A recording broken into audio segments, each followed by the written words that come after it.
کہ میں چاہ رہا ہوں دوسرا پوائنٹ رکھوں جس کا تعلق انٹرنیشنل ہسٹری سے ہے، وہ اس سے بھی بڑا پوائنٹ ہے، اس لیے کہ خارج کی تاریخ اور گبن جیسے بڑے مورخ نے، جس نے fall and decline of Roman empire لکھی ہے، اس کو مینشن کیا ہے. میں چاہ رہا ہوں کہ اس دفعہ اس پہ فوکس کروں، اس کو بھی میں بیان کر دوں گا اگر آپ کہیں گے کہ کوئی کمی رہ گئی ہے. دیکھیے قرآن مجید کی ایک سورت ہے، سورہ روم، وہ ہے کیا؟ وہ میں آپ کو سناتا ہوں. الف لام میم غلبت الروم فی ادنى الارض وهم من بعد غلبهم سيغلبون فی بضع سنین. یہ قریب کی سرزمین میں رومی مغلوب ہو گئے ہیں، لیکن اپنی اس مغلوبیت کے بعد چند برس کے اندر اندر یہ غالب ہو جائیں گے. یہ قرآن مجید نے ایک عظیم الشان پیشگوئی کی تھی، اور اس کا پس منظر یہ ہے کہ جس وقت رسول اللہ صلی اللہ علیہ وسلم کی بعثت ہوئی ہے، اس وقت بالکل عرب کے پڑوس میں دو سپر پاورز تھے، جیسے ایک زمانے میں سوویت یونین اور امریکہ تھے. تو یہ دونوں طاقتیں ایک دوسرے سے لڑ رہی تھی. جو ایران کا بادشاہ تھا جسے کسرا کہا جاتا ہے، خسرو پرویز اس کا نام تھا، اس نے حملہ کیا رومی سلطنت کے اوپر، اور ان کا وہ حشر کیا کہ آپ اس کا اندازہ نہیں کر سکتے. یعنی اتنی بڑی وہ سلطنت تھی، اس کے ہاتھ سے شام گیا، اس کے ہاتھ سے ترکی گیا، اس کے ہاتھ سے مصر گیا. وہ اپنے دارالحکومت سمجھیے کہ جو قسطنطنیہ تھا وہاں پہ محدود ہو گئی.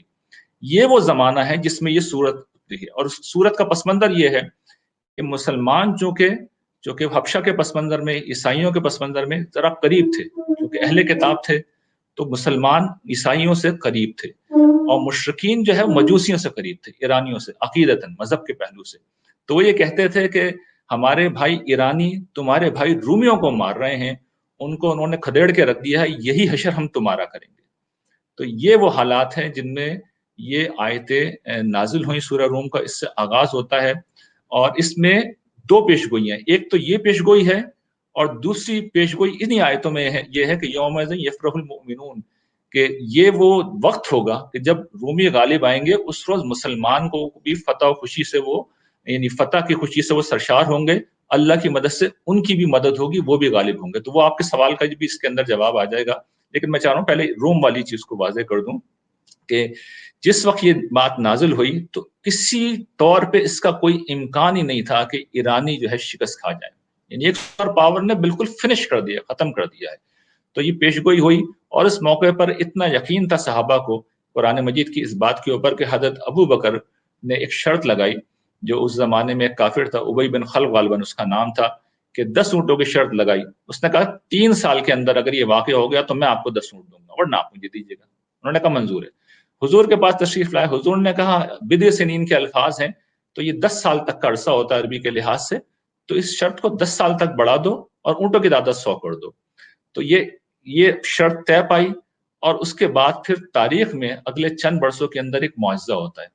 وہ معجزہ یہ ہوتا ہے کہ جب قسطنطنیہ بالکل کیپچر ہونے کے قریب ہوتا ہے، ایرانی اس کے سامنے خیمہ زن ہے، اور جو قیصر روم تھا وہ ہاتھ جوڑ کے کہتا ہے کہ ہم سے صلح کر لو، ہمیں معاف کر دو، ہم پہ رحم کرو.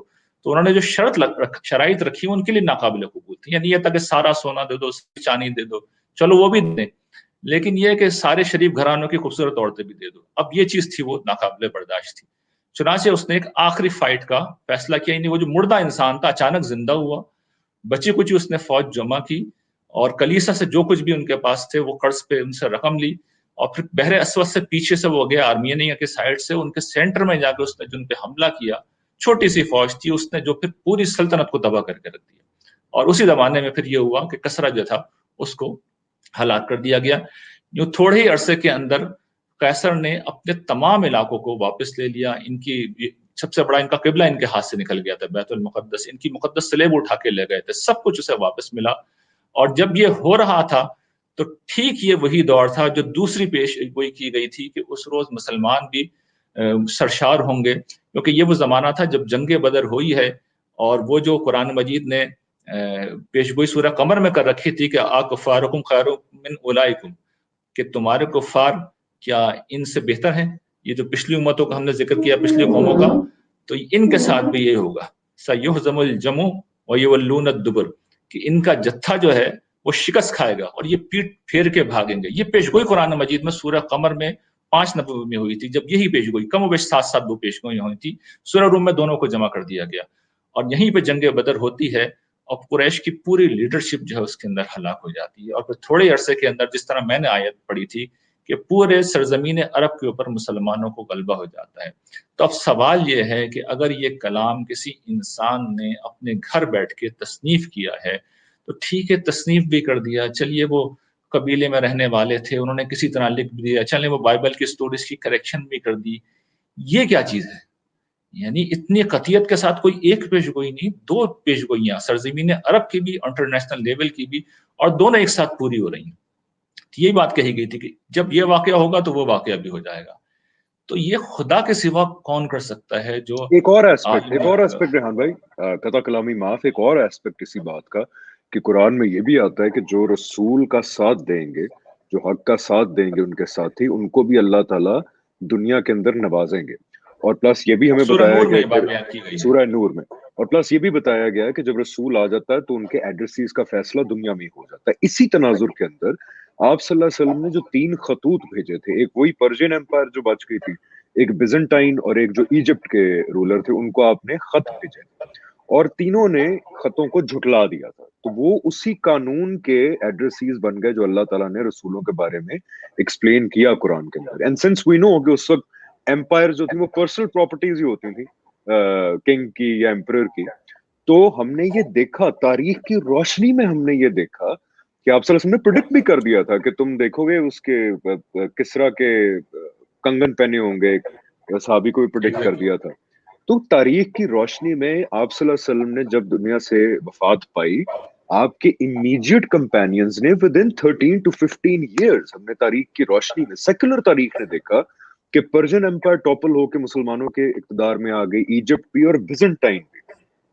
تو یہ اسی جو سلسلہ آپ نے بیان کیا اسی کا ہی تسلسل ہے آگے، کہ جو انٹرنیشنل لیول پہ اللہ تعالیٰ کی ججمنٹ کا ظہور ہوا۔ جی بالکل، یہ انٹرنیشنل لیول پہ جو ججمنٹ تھی سورہ نور میں، اچھا میں یہ توجہ دلاؤں گا کہ اسلوب تو دیکھیے، یعنی اعتماد تو دیکھیے، سورہ نور میں بھی کیا بات کہی ہے؟ وعد اللہ الذین آمنوا منکم وعملوا الصالحات، تم میں سے جو لوگ ایمان لائے اور انہوں نے عمل صالح کی، ان سے اللہ نے یہ وعدہ کیا ہے۔ زمین میں اقتدار کا یہ وعدے کا اسلوب ہے جس میں توجہ دلاؤں۔ اور سورہ روم میں بھی جہاں یہ بات ختم ہو رہی ہے وہاں پہ الفاظ کیا ہیں؟ وعد اللہ لا یخلف اللہ وعدہ، یہ اللہ کا وعدہ ہے اور وہ اپنے وعدے کے ہرگز خلاف نہیں کرتا۔ دیکھیے یہ ایک انسان اس لہجے میں کیسے بول سکتا ہے، اس قطعیت کے ساتھ، اس حتمیت کے ساتھ کوئی کیسے گفتگو کر سکتا ہے؟ یعنی اس کی کوئی توجہ نہیں ہو سکتی، اس کی کوئی ایکسپلینیشن نہیں ہو سکتی سوائے اس کے کہ کائنات کا خالق ہے، مالک ہے، وہ کلام کر رہا ہے، وہ گفتگو کر رہا ہے، وہ ظاہر و باطن کا جاننے والا ہے، وہ ماضی حال مستقبل کا جاننے والا ہے۔ اس نے جو کچھ دیکھا تھا، جس طرح ایک دوسری جگہ اسلوب استعمال کیا گیا ہے کہ وَکَفَىٰ بِاللَّهِ شَهِیدًا، کہ اللہ کافی ہے، اللہ کی گواہی کافی ہے، اس لیے کہ وہ تو دیکھ رہا ہے، اس نے دیکھ کے بتا دیا۔ تو وعدہ کر کے اس نے بیان کیا، اور صحابہ کرام کو اتنا یقین تھا کہ آپ اندازہ کیجئے کہ وہ بے دریغ دونوں سلطنتوں سے ٹکرا گئے۔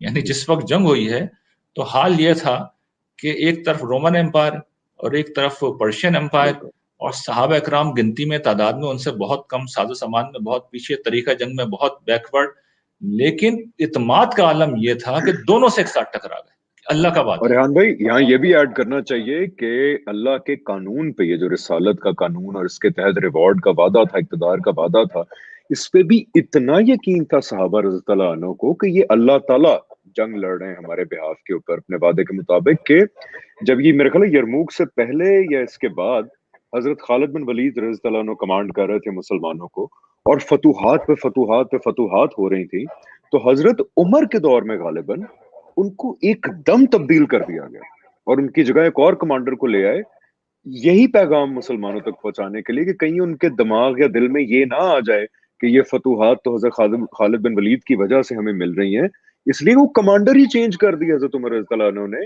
کہ یہ فتوحات ہمیں اللہ تعالیٰ دلوا رہے ہیں اپنے اس وعدے کے مطابق جو رسول صلی اللہ علیہ وسلم کے تھرو کیا تھا۔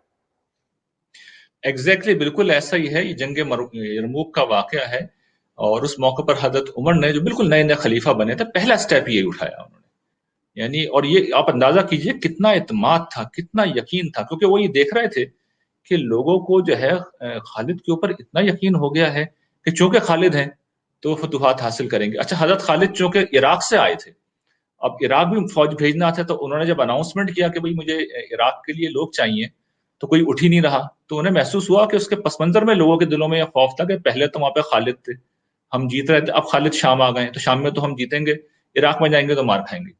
تو حضرت عمر نے جب صورتحال یہ دیکھی، اور ظاہر ہے کہ یہ بات جو تھی وہ ان جیسے انسان کی نظر سے پوشیدہ نہیں رہ سکتی تھی، تو انہوں نے فوراً خط لکھا. اور پہلا ان کا جو حکم نامہ تھا وہ یہی تھا. پہلا انہوں نے سمجھے گورنمنٹ میں آتے، حکومت میں آتے، جو پہلا آرڈر جاری کیا تھا وہ حضرت خالد بن ولید کو ہٹا کر حضرت ابو عبیدہ بن جرہ کو سالار بنا دیا تھا عین اس مارکے کے آغاز کے وقت. اور یہی ہوا. یعنی ان کا بھی کمال تھا کہ انہوں نے کہا کہ میں عمر کے لیے تو نہیں لڑ رہا، میں تو عمر کے خدا کے لیے لڑ رہا ہوں، تو کمانڈر رہوں یا نہ رہوں میں ویسے ہی لڑوں گا. تو وہ ویسے ہی لڑے. لیکن آپ یہ دیکھیے کہ جو یقین تھا ان کا، اور لوگوں کے سامنے بات رکھنی تھی کہ بھئی یہ خالد نہیں ہے جن کی وجہ سے فتوحات ہو رہی، یہ اللہ تعالیٰ ہے. چنانچہ ہم دیکھتے ہیں کہ حضرت خالد تو پھر یہاں آ گئے شام میں، عراق میں پھر دوسرے لوگ تھے، اور ایرانی حکومت زیادہ طاقتور تھی، اور ایران پورا کا پورا فتح ہوا. یعنی یہاں تو صرف شام اور فلسطین تک بات رک گئی نا، وہاں تو پوری ایرانی سلطنت ہی ختم ہو گئی. تو اللہ تعالیٰ نے یہ دکھایا کہ کوئی انسان نہیں ہے، خالد بن ولید نہیں ہے. بے شک وہ بڑے غیر معمولی آدمی تھے خالد بن ولید، یعنی ان کی صلاحیت سے، ان کی حکمت عملی سے کوئی دو رائے ہو ہی نہیں سکتی. ان کو سیف اللہ کہا گیا، رسول اللہ صلی اللہ علیہ وسلم نے ان کو یہ خطاب دیا. حضرت ابو بکر کا ان کا بے پناہ ٹرسٹ تھا. لیکن اصل میں اللہ تعالیٰ ہے، اللہ تعالیٰ کی اپنی ہستی ہے. تو کوئی بھی ہوتا مسلمانوں کو جیت نہیں تھا، اور اس لیے کہ اللہ کا وعدہ تھا، اور اللہ تعالیٰ اپنے وعدے کے خلاف نہیں کرتے. تو یہ وہ دلیل تھی جسے میں عرض کر رہا ہوں کہ یہ تیسری دلیل تھی رسول اللہ صلی اللہ علیہ وسلم کی، اور ناقابل تردید. اب آئیے چوتھی دلیل کی طرف.